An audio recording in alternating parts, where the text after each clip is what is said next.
Bonjour, nous sommes le samedi 4 avril 2009. Le CAC, vous le voyez ici, a terminé la séance de vendredi hier donc à 2958,74, c'est-à-dire que par rapport à la semaine dernière, il a fait un bond de 4,15%, ce qui est quand même pas mal. Cette progression s'explique par un certain nombre de raisons qui sont complètement extérieures à la bourse. Vous avez entendu parler du G20. En revanche, cette progression a quelque chose d'intéressant sur le plan de l'étude des chandeliers. En effet, elle s'accompagne d'un gap en terminologie classique occidentale et en terminologie de chandelier, cette figure-ci, c'est-à-dire ce gap plus ces deux figures, et celle-ci, la troisième au départ, pardon, elle s'appelle un fossé Tazuki ascendant, puisque c'est une figure de continuation haussière. Alors, ici, cette figure représente presque un cas d'école pour les gens qui s'intéressent aux chandeliers, mais le lieu n'est pas là, disons, la question n'est pas là. Simplement, pour la terminologie occidentale, ce gap doit être comblé un jour ou l'autre. Alors, je ne sais pas si c'est dans une semaine, dans 3 mois, dans un an, mais vraisemblablement, le CAC devrait revenir donc aux alentours de ceci, parce qu'il y a quand même un joli trou, une jolie différence de 55,40 exactement. Alors, la semaine prochaine, donc, cette hausse va continuer, va être beaucoup plus modérée, ça c'est à peu près certain. Et pourquoi la bourse a-t-elle monté aussi rapidement? C'est en raison des espoirs fondés sur le G20. Je ne pense pas que d'ailleurs toutes les promesses faites seront tenues, parce que ça m'étonnerait beaucoup. Ça n'a jamais été fait, je ne vois pas pourquoi ça serait fait cette année. À propos de ce G20-là, d'autant plus qu'il va y en avoir un autre, semble-t-il, aux États-Unis.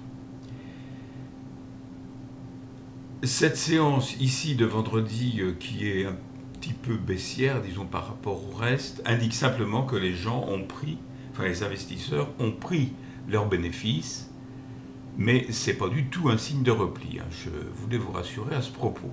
Alors maintenant, en revanche, si on se penche sur quelque chose de très intéressant aussi dont il a été question pendant ce fameux G20, c'est-à-dire l'euro-dollar, eh bien on s'aperçoit une fois de plus, je vous rappelle, dans ce sens-là, l'euro grimpe par rapport au dollar, dans ce sens-là c'est le contraire, etc.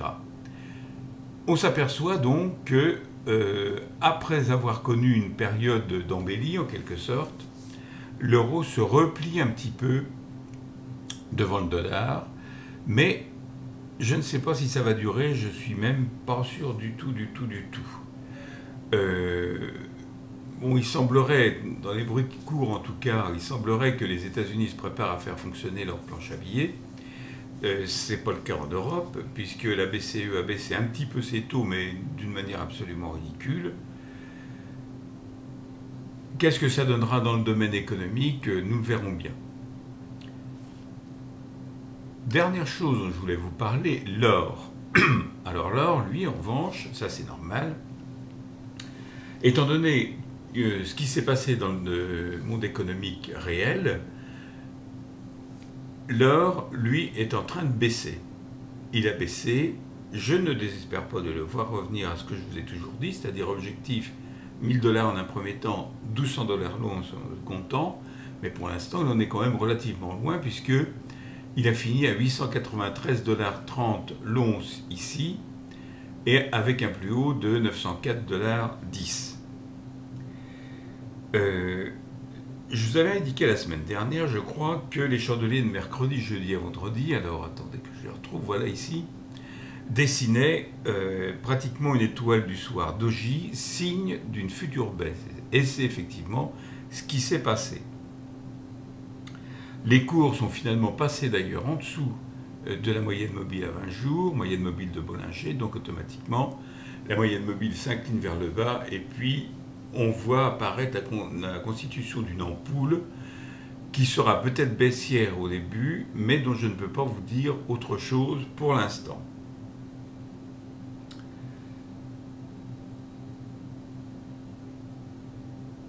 Je vous répète que je maintiens mes objectifs, Et cela dit, excusez-moi, mais j'ai un peu mal à la gorge. Je vous souhaite de passer une excellente semaine boursière et je vous dis à la semaine prochaine.